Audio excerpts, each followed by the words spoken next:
for those of us just getting to know us for the first time, my guest and I are part of the really great team at Cheeky Monkey. I'm gonna fast forward.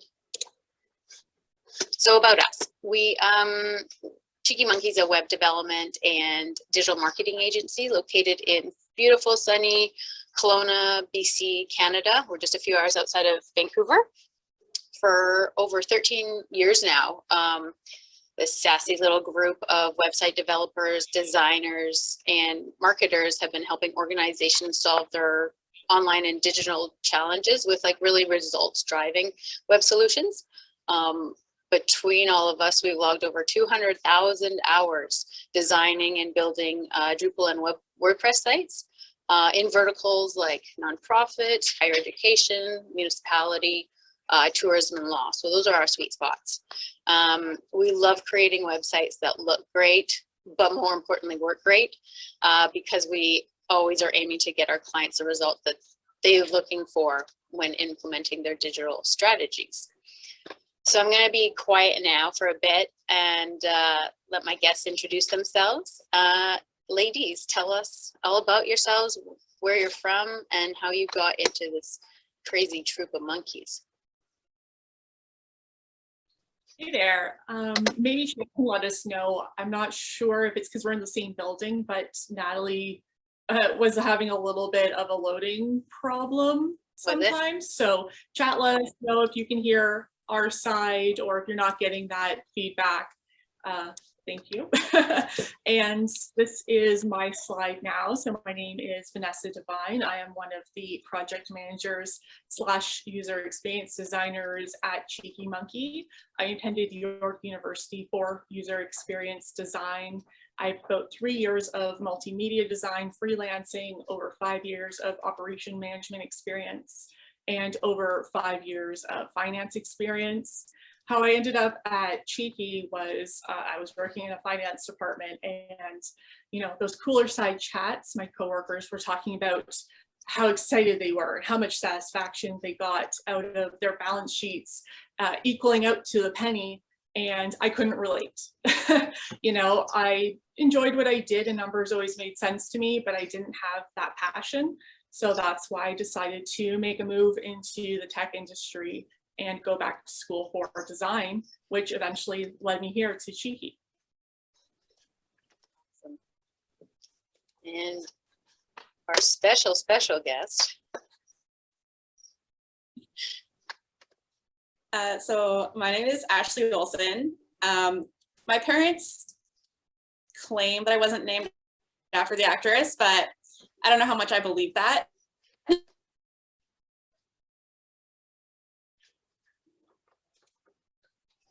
So I have a very creative background.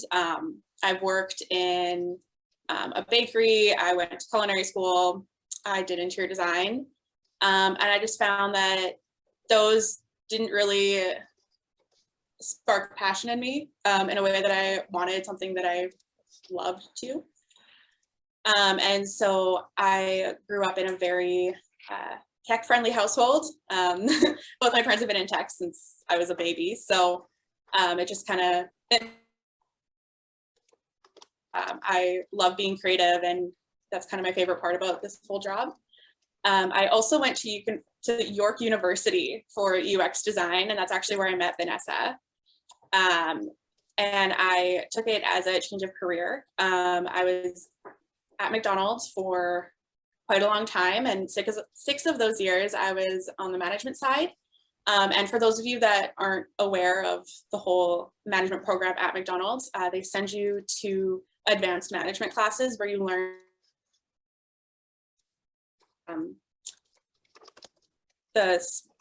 what's the word I'm looking for? The finance side, organizing a team, all that kind of stuff.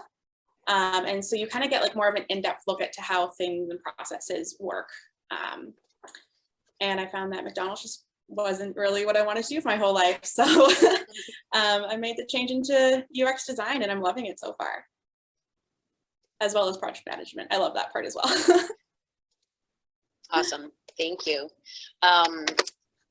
As we were preparing for this discussion today, there was something always new being divulged by these special guests of mine about how and why they got into this really interesting hybrid role. So I love hearing about this next topic and everything on these slides. Why this hybrid role is a big deal, like literally and figuratively,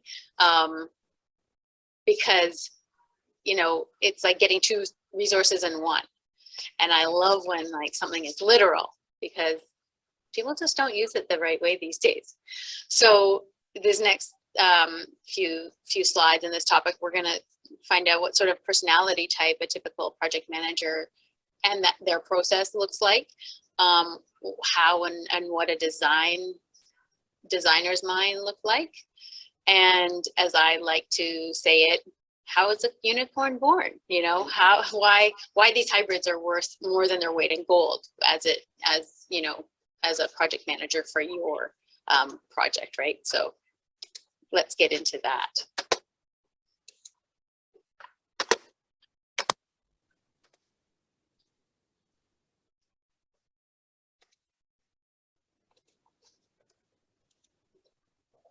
Yeah, thank you, Natalie. As you can see here, this slide is about our project manager process. I lost our screen, so checking on that. But I can talk to you guys about project management in the meantime. So yeah, definitely that type A personality, definitely strong, analytical side of things, organizational skills, numbers, budgets, reporting, human resources, and management of resources is definitely in the project management wheelhouse. So then we kind of get into the process itself. Onboarding is definitely something that project managers take a big role in, assisting you guys, getting you up to speed with what our processes look like, all the documentation on the back end.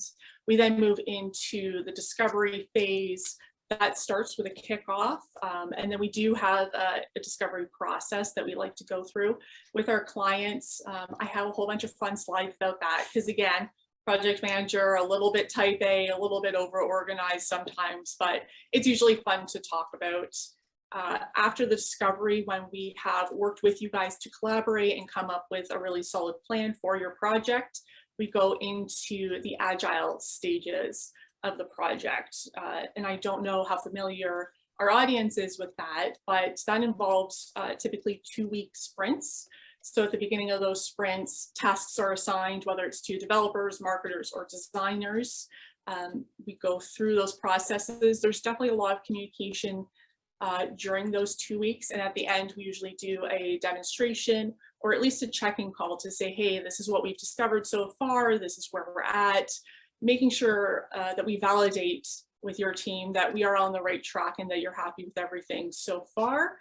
Then we start the whole thing over again. New tickets are assigned. We develop more, we do more deliverables, and again, check in. As I mentioned, there is a lot of communication with this, so there are typically weekly or bi-weekly meetings. We also do weekly reporting, and of course, Ashley and I are always there to answer emails. Yes. Everyone's favorite. Once we get through that and the final QA quality assurance process is done, we decide on a date for launch. Sometimes launches require a day or two of content freeze on the website. So we do organize for that, make sure you guys don't have anything upcoming that might conflict with everything being pushed live. And then we talk about post-launch support and web ops options. Awesome. And I'll just add in, because it's the web ops is kind of something that I'm involved in. We do have a great maintenance and support program at Cheeky Monkey, and including web ops, which is like a new approach to kind of building, evolving, and maintaining web properties. It's kind of really expands on that agile methodology and that iterative approach to updating and evolving your website. It's a fun but big topic, but we're all in on it because it always, like, the whole reason behind it is that it typically avoids that painful roller coaster, which comes with like a major relaunch, you know, those 3 to 5 year cycles, which are like trying to get approval for a budget, and then just those really long projects that are kind of painful. So WebOps kind of is that newish, better alternative that we do a lot these days. Okay, so here's a fun one. We're going to get to know some of Cheeky Monkey's design process a bit better here. And this is really where we can show how designers can kind of create unexpected efficiencies in the project when they also have that project management hat on. So I'll just dive into the way that, my brain works as a UX designer, looking at just a website in general, and I'm sure Vanessa's and whoever else in here is a UX designer might see them as well. So generally when I'm looking at a website, and rather than looking at, oh, like that's a pretty graphic, I'll be like, that can be laid out a little bit better for usability and for the flow of the website and all that kind of stuff. So we're very like detail oriented people, but we're also, it's very important that we're very creative in order to think up of new solutions that are beneficial to every single website, and every single website is different. So the process that we go through for a design is first we empathize with the user. So that would be whether it's a customer or a stakeholder within the project. This is generally where we have those conversations about what do you love about your site? What don't you love? And we go from there. Next up, we go to defining any potential issues or problems that could occur before they happen. So we're kind of putting out those fires before they can even be brought up. Next, we go into ideating. So we go and we do sketches and figure out how to make sense of this mishmash of information that we've gotten, and kind of start to think of a way to get to our end result. From there, we're going to go into our prototyping. So for this part, we go into doing our wireframing. From there, if there is prototyping part of a project, we'll do that as well. And this is where we're visualizing the best way to solve that problem. And the best way to do that is by tactily doing it within the programs. Yeah, I guess too, it's worth noting in that prototype stage that can look different depending on what your needs are. Sometimes it's a lower fidelity wireframe. Sometimes it's a full high fidelity prototype that looks pixel perfect to what the website would look like. So every product is different, and that's really dependent on the budget and your needs specifically. And the next part of that is we test. So did the solutions that we came up with work as intended, or do we need to go in and kind of refine those a little bit? So this gives us a really good roundup of kind of everything that we have to go through for that process. Awesome. Thanks, Ashley. Okay, and now we get to have another kind of visual on what the designer process looks like, and introducing the double diamond designer process.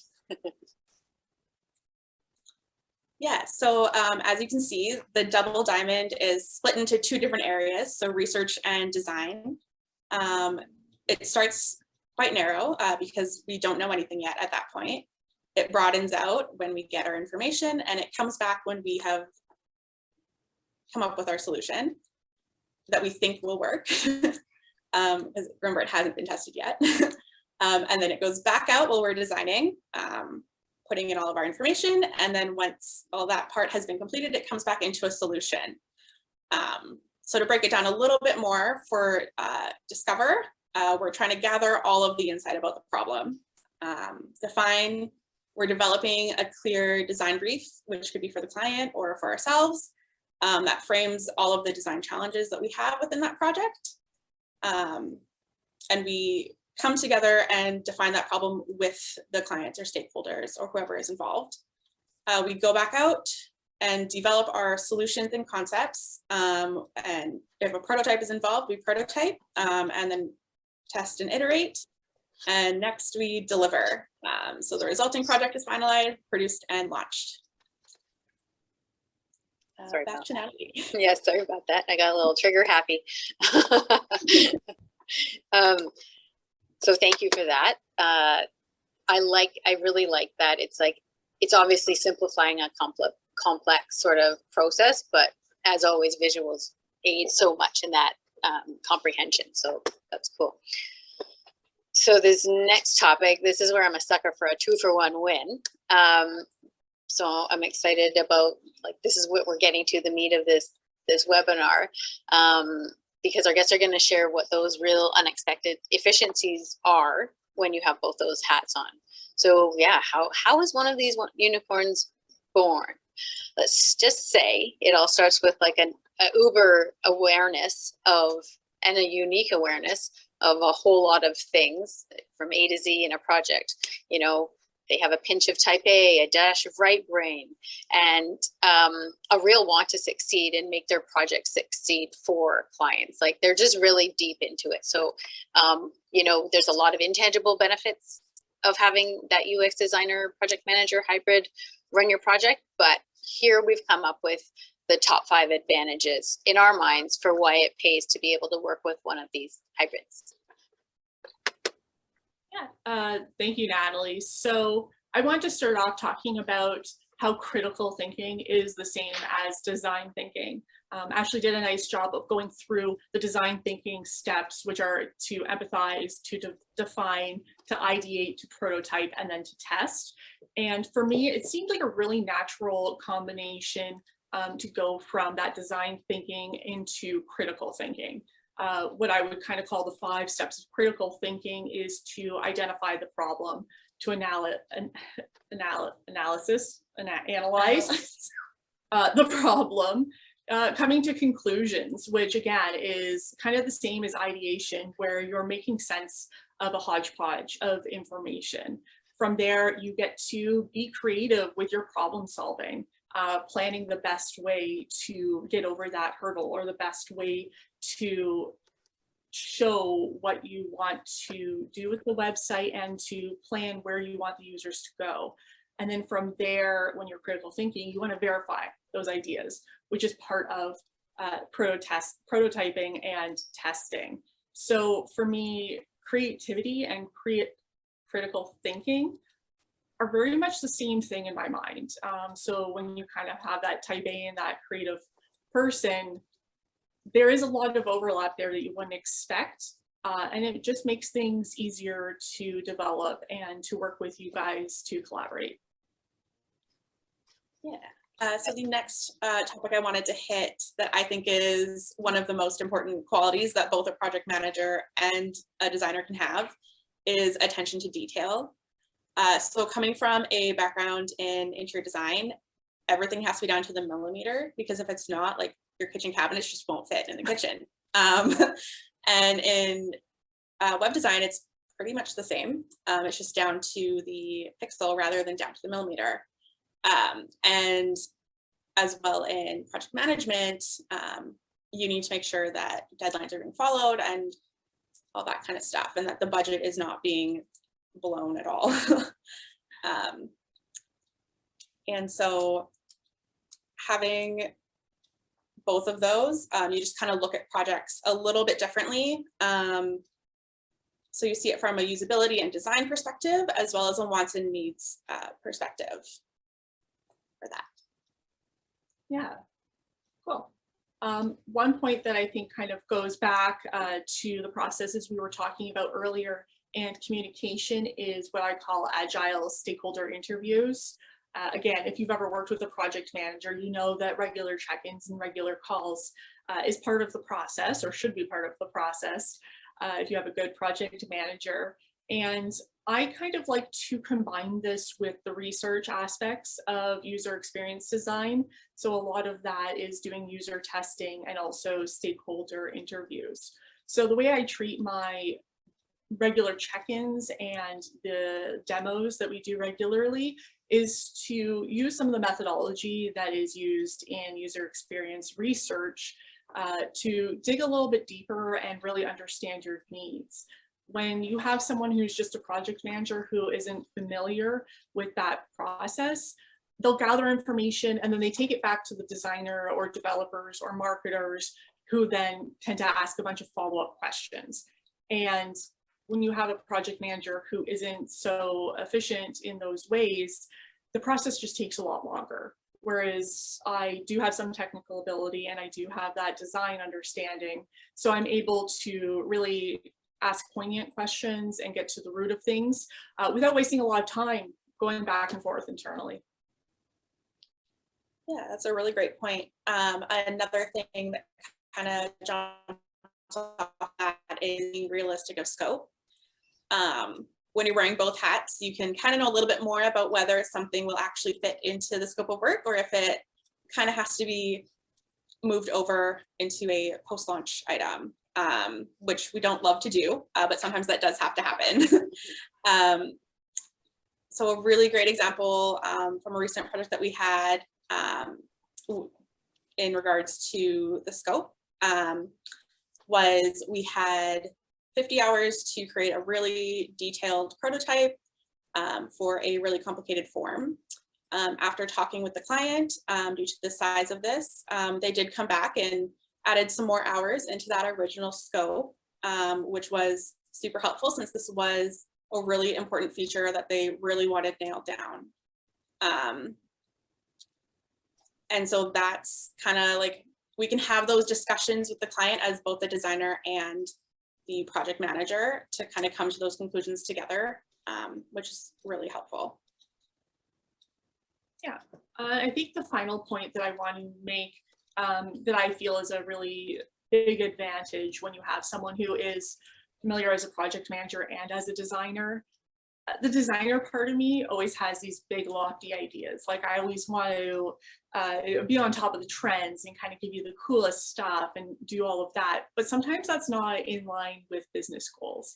And I think that a lot of the times designers or developers who don't have that business sense tend to go down those rabbit paths or rabbit holes because they're passionate about the project and they always want to give you the world. But sometimes the world isn't practical, it isn't what you need, and that analytical side of me is able to have a good awareness of what that actually looks like, so we can come to a compromise of, you know, it's a really cool, you know, fantasy idea and what is realistic and what gets the job done but still looks good and still feels good And works good. and works most important. That's awesome. Thank you so much for that. Yeah, like I totally see the efficiencies, and like you were that 2-in-1 person, like streamlining the whole process from front to back and really taking that 360 view of every step. So I certainly would love to be the recipient of a hybrid one of you in a web project. Okay, so now we're going to do a quick cruise through these trends that Vanessa was mentioning. These are the ones that are happening this year in web design. Now we hope most of the trends give you some inspiration, but you certainly don't have to try and implement them all, especially at once. That would be a nightmare. But to be honest, at least one or two of them might not be aligned with your organization's web needs, but inspiration can happen anywhere. So here we go. So we've got the hero banner trends, single page websites, navigation trends, and retroness.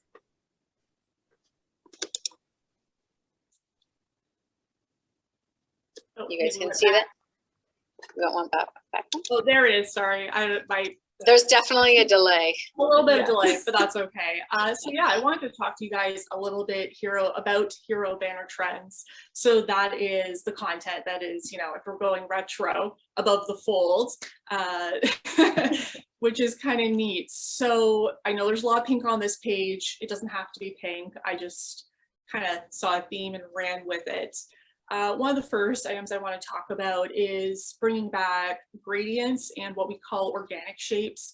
So those are kind of like the blobby type shapes like this one is in my demonstration here. And why those are becoming popular actually has a psychological reasoning behind it. both of these items are more reminiscent of what we see in nature and what our eye is used to. A lot of websites and kind of like high tech things tend to have hard lines. So, instead of a gradient, it's, a hard line between, the red and the blue or something like that, as well as sharp angles. So it's kind of the difference between looking at a tree that has a lot of shape to it and a lot of different textures and a lot of different colors versus a cement building that has a straight line and it's gray and it's flat. Our brains actually take content in better, so people are more likely to read your page and understand what's on the page when it has this softer organic feel to it that's easier on your eye. Another thing that you're seeing a lot more often is my little girl on the left corner here, so micro animations. When websites do too much, it can be distracting. But when there is just a little bit of movement, it can really draw your eye to that area and highlight a call to action or something else that you want people to really pay attention to.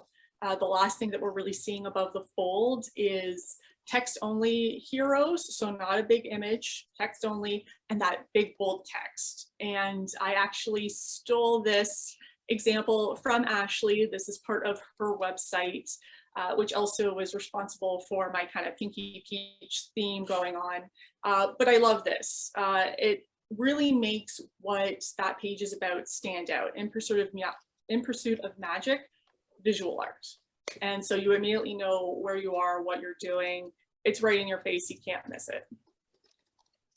Yeah, that was definitely my intention with that one. I love this, and like you're so right with like the psychological. It's like the softer shapes and the ombre or the gradients are, I feel it's like so much more calming. Even if you don't like the shade, just that the pastel-y I think is kind of happening now a lot too. Like it's just super calming. So yeah, nice one, Ashley. So the next trend that I wanted to talk about is single page websites.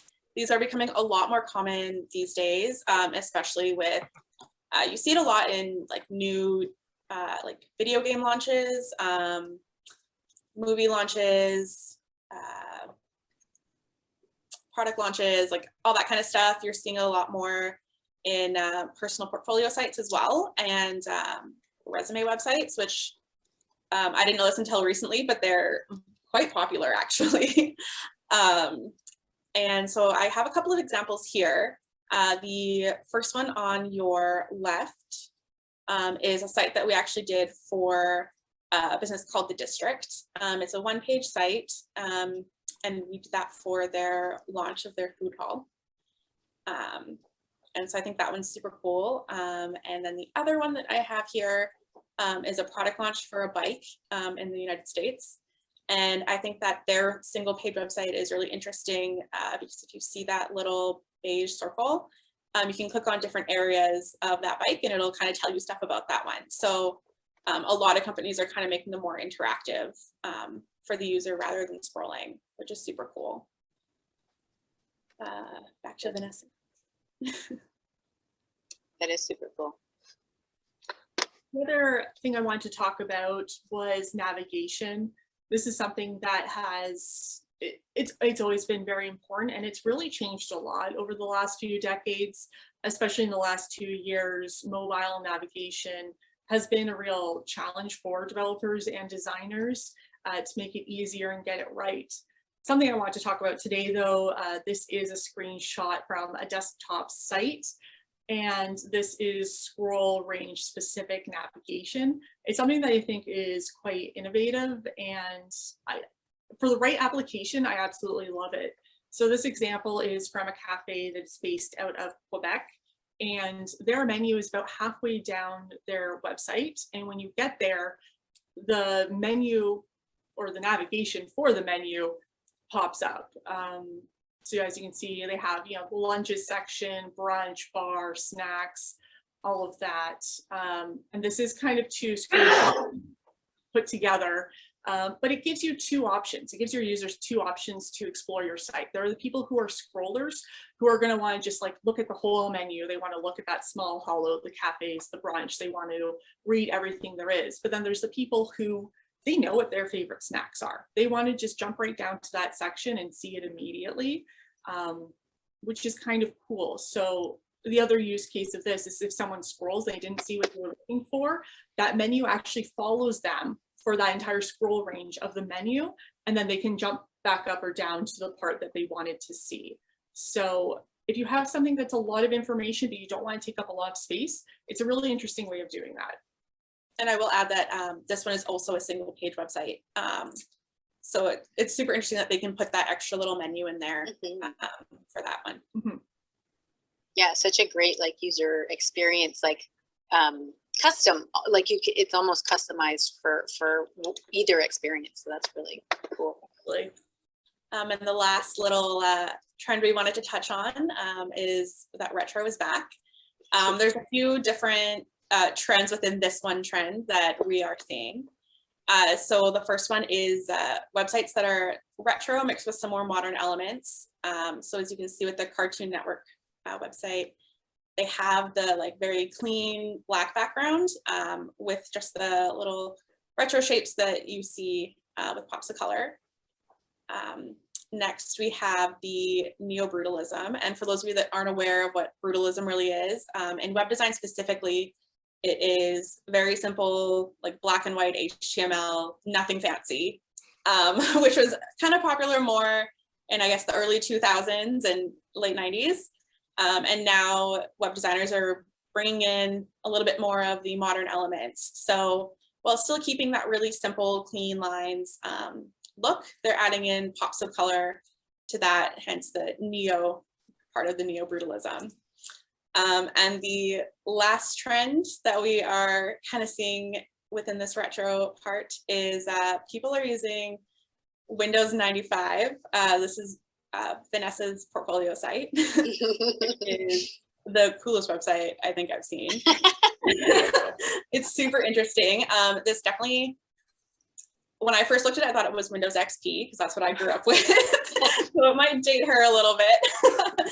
But I think it's an interesting take on the portfolio sites, and it really stretches like the creativity of the user and lets people see like what they're really capable of. Wow. So. Did anyone else have deja vu or some sentimental thing from the past on that last one? There's definitely some sentimental feelings when I built my website. I love it. I don't know if I'm allowed to speak to it quickly. I just want to say that I chose this theme because I do take inspiration from some of these older websites and operating systems. There was a lot more focus on like practicality, I feel like, and that's something that I try to bring into my designs, especially when we're considering the user experience. Yeah, that's perfect. Yeah, it fits. All right, now like the folders within it kind of speak to your like more like project management side, having things organized and that kind of stuff. Yeah. Right? Yeah. That's awesome. All right, so now can you guys run us quickly through the tech stack that it takes to make a web project successful at Cheeky Monkey, minus all the developer apps, obviously, but yeah, we don't have that kind of time today. So run us through your favorite apps here. Oh, well, yeah, we can kind of take turns, I guess. I'll do the top row. Harvest is our tracking system. So it tracks the hours, the invoicing, the human resources management, all of that fun number stuff, all of my reporting. Basecamp is our client communication tool. It's really nice because I find that things often get really stuck in emails, things get missed, things get buried. Basecamp, you can upload larger files, which is handy, and just keep things organized in threads. And then Trello is our ticket system that the developers use quite a bit of, but obviously the project managers are in there to keep track of where things are at as well. Yeah, and for the more design and creative side, we use a mix of Figma and Adobe Suite. We kind of switch between Adobe XD and Figma depending on which one the client prefers. So we do have skills in both. And then we also use the Adobe products, Illustrator and Photoshop as well. When we do get those files that either the logo needs to be extracted, or if like some photos need a little bit of editing before they're put onto the sites. Cool. Thank you for that. Quick one. Now, here's the fun slide. At Cheeky Monkey, we've always been honest about being brutally honest and asking kind of uncomfortable questions and just really getting to the heart of the problem. So I hope we're all ready for this. These are some of the lessons that it learned from the lived experiences of Vanessa and Ashley as project managers and designers. Yeah. So I'll start off with the good. So for me, I absolutely love being creative in my role, and being someone who has been creative there, being able to carry over my passion for creativity into my professional life makes me love coming into work every day. The days that I do get to be a little bit more creative are my favorite days, but I really do love a good spreadsheet, and Vanessa and I think everyone in the office can speak to that. I really nerd out over the spreadsheets. And I do love the admin work as well, but definitely being able to stretch those creative muscles, whether it's once a week or twice a week, is definitely a bonus. I also like that it kind of cuts out the middleman between communication, since I'm the one writing my own notes for both. If I write myself bad notes, just screws myself over, so I'm not going to do that. She's a good note taker, I swear. Yeah, so I like that I don't have anything lost in translation that way as well. Yeah, and then my good parts of this job, kind of to go back to the beginning when I worked in finance and my coworkers had this passion about their balance sheets and reports, and I just kind of went, bleh. This job, I love it because I get to design something and I get attached to it. And then I actually get to be the one to guide that project to reality and have it become something tangible and something real. And that feels so good to me. And again, the efficiency of knowing what my vision is and knowing what your vision is and being able to make sure that it's fully realized brings me a lot of satisfaction and feels really good, and that just makes me happy. I'm gonna talk about my bad. This is my pet peeve. Selective question answering is something that we tend to run into a lot. There's kind of those jokes online where you'll see someone being like, well, would you like to go out to a movie or would you like to go to mini golf? And the person answers yes. It's like, well, that was, both is valid, but it doesn't really answer the question. And that just seems to happen a lot. And it's okay to say that you don't have the answer right now, or you're not sure, or you want to discuss it, because I can help you get there. But when people kind of answer the first two questions and ignore the last one, it blocks the project from continuing. And sometimes that last question might be the one that you really, really need. Yeah. So I'm going to get a little bit into the ugly. So at the beginning of a project, we kind of outline deadlines, and sometimes the client is also given a deadline. A lot of times content is on the client unless it's been otherwise specified. And so we do give them a deadline as to when we need that content. And that's not always followed. And I can definitely say that me and Vanessa have had quite a few conversations about this, airing our grievances to each other. So I hope I'm not putting any words into Vanessa's mouth with this one, but the delay of a site is not necessarily always due to the development team or something on our side. There are some cases where it is due to the client, because they're not kind of prioritizing that one aspect of the project. And we get it, clients are busy, but in the weeks leading up to a project launch, we kind of need that attention to be there a little bit more than it may have been at the beginning of that project. And with that as well, there are times where we're not waiting on the content at all. Sometimes it could just be getting the 2 thumbs up from the client that the site is good to push out to live.